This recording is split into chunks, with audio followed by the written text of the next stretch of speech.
ایک گلاس روزانہ پینا ہے تقریباً تو آپ کے پاس تقریباً 1 2 3 4 ایک لیٹر میں تقریباً 3 سے 4 گلاس پانی جی نکلتے ہیں ان ایوریج.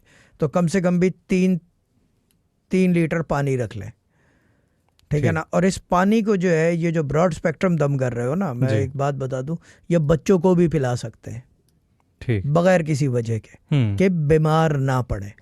دیکھو بوڑھیاں جو ہیں اس زمانے میں دم کرتی تھی, اب جو ہے بوڑھی دم کرے تو میری سانس کچھ کر رہی ہے میرے بچوں پہ. ایسے نہیں ہوتا, صحیح ایسے نہیں ہوتا کہ سانس کچھ کر رہی ہے, وہ قرآن ہی پڑھ کے پھونک رہی ہے اور کوئی چیز نہیں, وہ کوئی کیا کہتے ہیں شیطانی نام نہیں لے رہی, ٹھیک ہے نا, وہ قرآن ہی پڑھ کے پھونک رہی ہے. تو وہ دم کے لیے یہ کہ پانی ایکسٹرا کر لو, بچوں کو بھی پلاؤ, خود بھی پیے, شوہر کو بھی پلاؤ کہ طبیعت میں ٹھہراؤ پیدا ہو, بشرط یہ کہ یہ نیتوں پہ چلتا ہے پانی, کیونکہ اس کے اندر قرآن کی بلیسنگز ہیں. وہ چیز پڑھی جاتی ہے اس کے اوپر کہ جو آپ کی مرضی کے اوپر آپریٹ کر سکے. دم یہی ہوتا ہے نا, جی مجھے درد ہے, میرے کان میں درد ہے, یا یہ کہ میری نگاہ جا رہی ہے. اب یہ تو نہیں ہے کہ وہ ہر چیز جو ہے اس کی الگ پڑھائی ہوگی, نو, پڑھائی وہی ہوگی.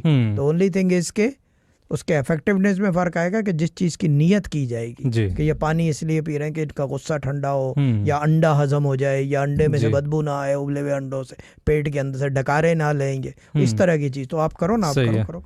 تو یہ ہے کہ 1 گلاس روزانہ پینا ہے شام کے وقت, اور یہ دم ویلڈ رہے گا 6 days, کیونکہ 7 day پہ تو دوبارہ دم ہوگا جب تک